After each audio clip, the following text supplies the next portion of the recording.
বন্ধুরা, লিটন শর্ট কি নোটসে তোমাদেরকে সকলকে স্বাগত জানাই। আমরা আজকে দেখে নেব অন্নপূর্ণা যোজনা পারিবারিক তথ্য সংগ্রহের ফর্ম। এটাকে আমরা কিভাবে পূরণ করতে পারবো, স্টেপ বাই স্টেপ আমরা এটাকে দেখব। দেখে নাও, আমরা প্রথম কাজ হচ্ছে প্রতিটি চেকবক্স ভালো করে পড়ে নিয়ে চেকবক্সে কিন্তু টিক করতে হবে। প্রয়োজনীয় নির্দেশাবলী কিন্তু দেওয়া রয়েছে। প্রথমে পরিবারের প্রধানের নাম। পরিবারের প্রধানের নাম আমাদের পুরো নাম লিখতে হবে। এখানে আমি XY দিয়ে দেখিয়েছি। এখানে নিজেদের নাম, যারা পরিবারের প্রধান বয়োজ্যেষ্ঠ, বাবা অথবা মা, ঠাকুরদা বা ঠাকুরমা বেঁচে থাকলে তারাই কিন্তু পরিবারের প্রধান হবে। তাহলে আমি এখানে বাবার নাম দিয়েছি, যে পরিবারের প্রধান হবে, হেড অফ দ্য ফ্যামিলি। তার জন্ম তারিখ, এখানে দিয়ে দেওয়া আছে। দিন ও মাস বছর এই হিসাবে দেওয়া রয়েছে। আচ্ছা, পরিবারের প্রধানের লিঙ্গ, সে পুরুষ না মহিলা। ঠিক আছে, পুরুষ হলে আমরা পুরুষে টিক করব, আর যদি মহিলা হয় মহিলার ক্ষেত্রে টিক করব। পরিবারের প্রধান অর্থাৎ বাবার তোমার আধার কার্ড নাম্বার দিতে হবে, 12 সংখ্যার আধার কার্ড নাম্বারটা দিয়ে দেবে।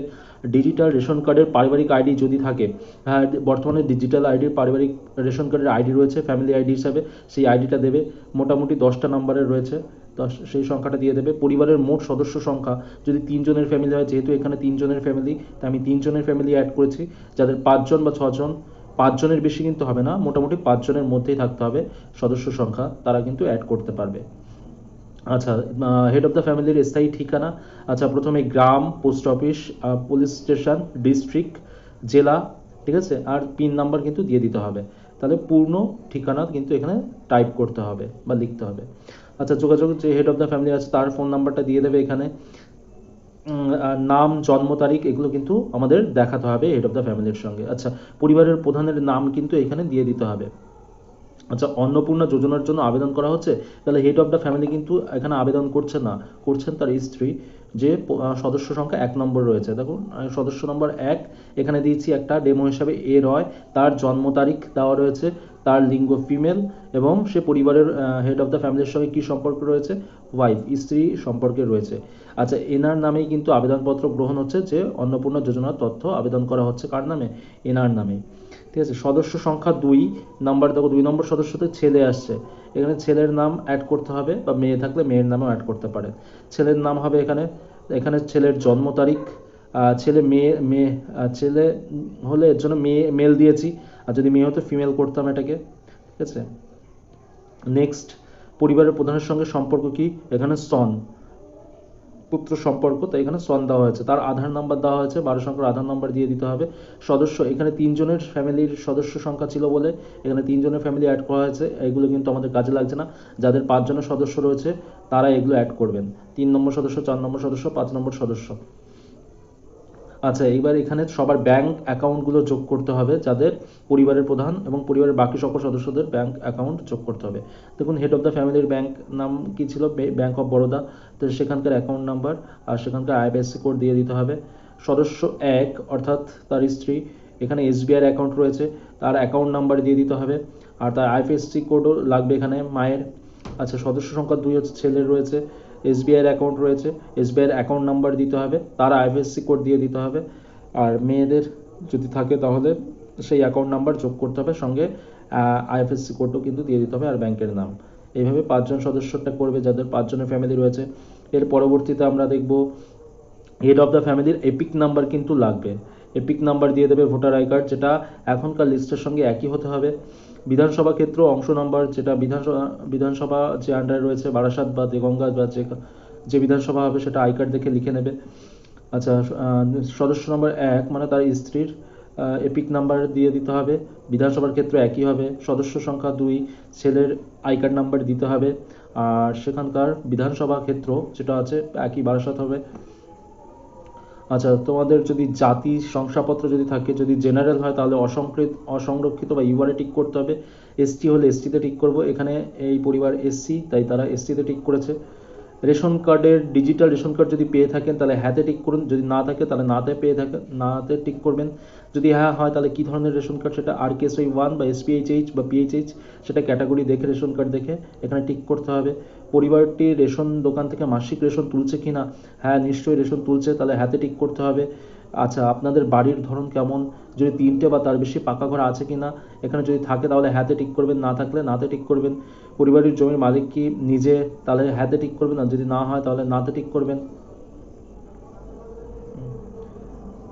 তারপরে আমাদের দেখুন পরিবারের সকল সদস্যের মোট জমির পরিমাণ কিন্তু আপনাদের জমির দলিল দেখে নিতে হবে যে ক কাঠা জমি রয়েছে। 1 কাঠা সমান সমান 1.6528, তাহলে এখানে এই পরিবারের 4 কাঠা জমি রয়েছে, 4 ইন্টু 1.65 করে দেওয়া হয়েছে, প্রায় 6.5 কাঠা মতো, 6.5 শতক মতো জমি আসছে।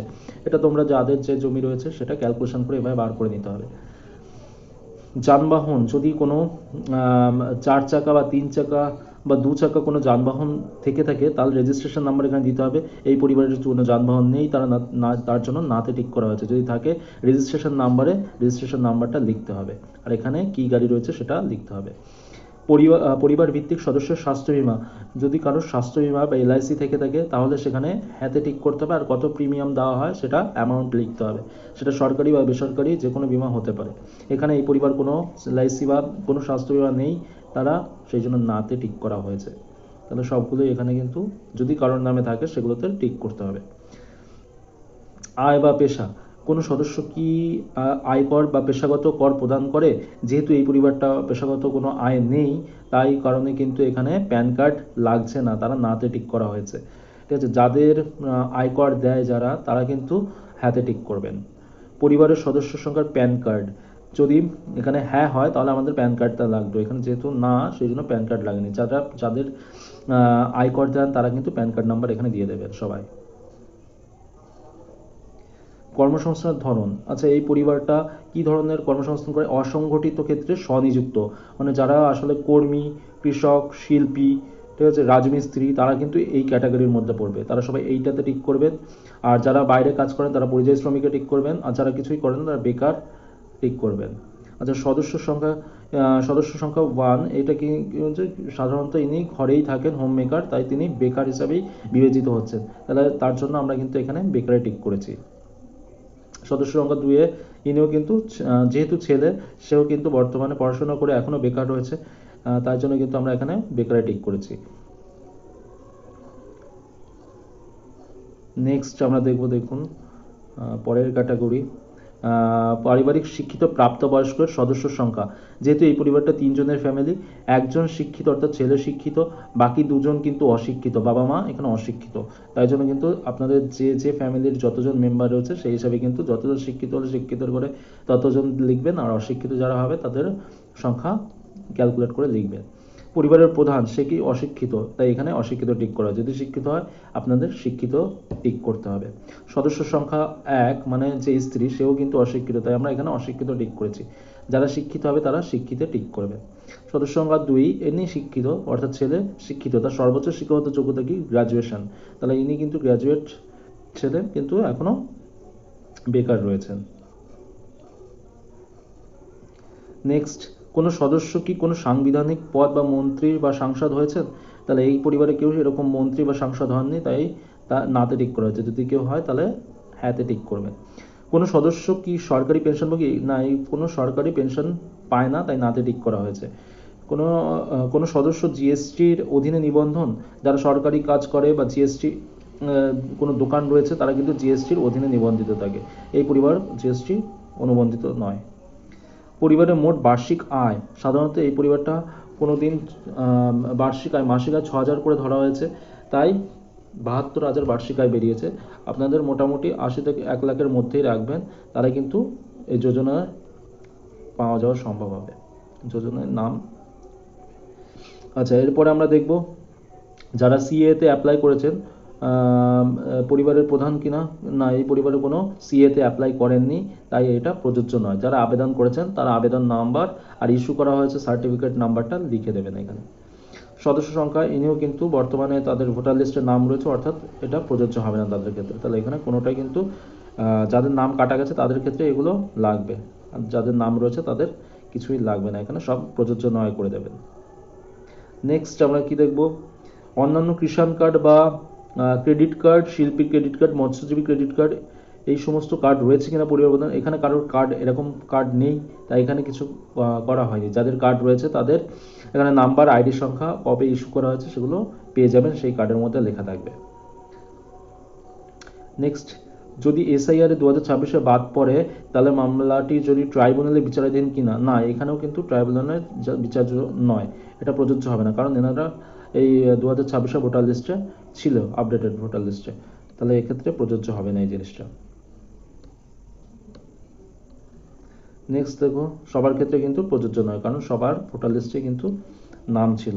সামাজিক মর্যাদা ও নির্ভরশীল ব্যক্তিগণ, এর মধ্যে যদি কোনো শিশু থাকে যাদের পরিবারে, তারা কিন্তু এটা শিশু সদস্য এক, ধরো অনেকগুলো শিশু রয়েছে, 5খানা শিশুকে অ্যাড করা যাবে। তারা কোন স্কুলে পড়ে, কোনো স্বীকৃত বিদ্যালয় কিনা বা কোনো মাদ্রাসা কিনা, সেগুলোতে তারা টিক করে দেবে। যে শিশু যে স্কুলে বা বিদ্যালয়ে পড়ে সেটাকে তারা টিক করবে। নেক্সট, এখানে সবই একই জিনিস রয়েছে। সর্বোচ্চ 4টে শিশুকে অ্যাড করা যাবে, 4টে সদস্য সংখ্যা রাখা হয়েছে। শিশুদের টিকাকরণের বর্তমান অবস্থা, এখানেও 4জন শিশু রয়েছে যাদের যে সময় টিকা দেওয়া রয়েছে, পোলিও কার্ড বা যেখানে টিকাকরণ করা হয় সেই কার্ড দেখে কিন্তু এটা ফিল আপ করতে হবে। যদি টিকাকরণ হয়, টিকাকরণ হয়নি, এটা জানতে হবে সেই কার্ড দেখে। আপনি কি কোনো সরকারি প্রকল্পের সুবিধা ডিবিটি এর মাধ্যমে পাচ্ছেন? না, এতদিন তো কোনো সরকারি প্রকল্প ডিবিটির মাধ্যমে হয়নি, তাই এখানে না করা হয়েছে। আর ডিবিটি যদি হতো তাহলে হ্যাঁ করতে হতো। আচ্ছা, তাহলে পরিবারের প্রধান তপশিলি বন্ধু একটা প্রকল্প পেত, কিন্তু তিনি প্রত্যাহার করতে চান না, তাই জন্য এখানে কোনো টিক মারতে কিন্তু হবে না।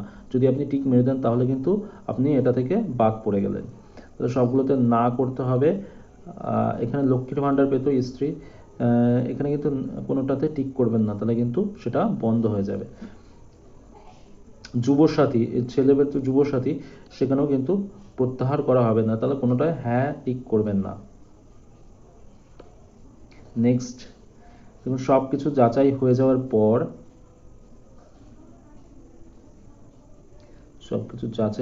পর, এখানে ঘোষণা সম্মতি দিতে হবে। আমি এই মর্মে ঘোষণা করছি যে উপরোক্ত সব জ্ঞান ও বিশ্বাস অনুযায়ী সমস্ত সত্যি কথা, ঠিক আছে, প্রযোজ্য হবে। আমি সকল সহায়ক নথি প্রদান করছি। উপর উল্লেখিত মানদণ্ডগুলি বাদ দেয়নি। অবগত এবং প্রদত্ত তথ্য মিথ্যা প্রমাণিত হলে আমি সামাজিক সুরক্ষা সংক্রান্ত সুবিধাগুলো থেকে বন্ধ হয়ে যেতে পারে সামাজিক। তাহলে এখানে সম্মতি দিতে হবে, টিক চিহ্ন মারতে হবে, আর এখানে নিচে সাইন করে দিতে হবে যে অ্যাপ্লিকেশন করছে সে, ঠিক আছে। আর এই ফর্মটা পূরণ করার পর, এটা সরকারি কাজ, যারা আধিকারিক রয়েছে তারা কিন্তু এই ফর্মটা পূরণ করবে এই নিচ থেকে, আর এখান থেকে কিন্তু অ্যাকনলেজমেন্ট একটা আপনাদের দিয়ে দেবে সবাইকে, ঠিক আছে। এখান থেকে অ্যাকনলেজমেন্ট দেবে। তারপর সেখানে আপনার এই ফর্মটা জমা করে কোথায় করবেন, একটা এসডিও, বিডিও, পৌরসভা, এই 3টে জায়গায় কিন্তু এই ফর্ম জমা নেওয়া হবে। আচ্ছা, এই আবেদনকারী যে হবে তার পরিবারের প্রধানের সঙ্গে সেলফ অ্যাটেস্টেড করা সমস্ত ডকুমেন্টসগুলো কিন্তু লাগবে। এখানে আধার কার্ডের জেরক্স, এপিক কার্ডের জেরক্স, ব্যাংক পাসবুকের জেরক্স ও অন্যান্য প্রয়োজনীয় তথ্যের জেরক্স, এগুলো কিন্তু সেলফ অ্যাটেস্টেড হতে হবে। আর এইগুলো নিয়ে কিন্তু এগুলোর জেরক্স কপি কিন্তু দিয়ে দিতে হবে যখন এই ফর্মটা জমা করা হবে।